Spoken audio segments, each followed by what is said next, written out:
আপনার ছেলেকে 2 বছর ধরে একই রকম দেখছি, একটুও বাড়ে নাই, ও কি আর লম্বা হবে না? ওরে দেখতে এমন কেন লাগে? কেমন জানি প্রতিবন্ধী টাইপের। ওর কি মাথায় সমস্যা?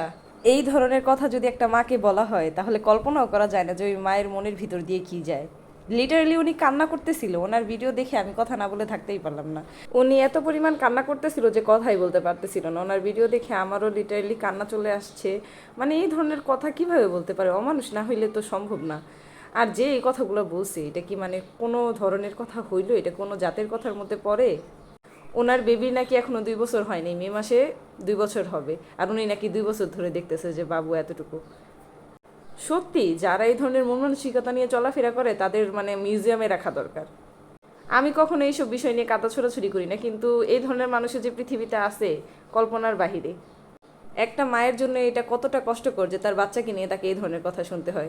শুধুমাত্র এই কারণে শুনতে হয় কারণ সে ফেসবুকে ভিডিও বানায়, না হলে তার বেবিকে কেউ দেখতেও না, বলতেও না। সত্যি আমরা মানুষ রূপে জন্ম নিয়েছি কিন্তু মানুষ হইলাম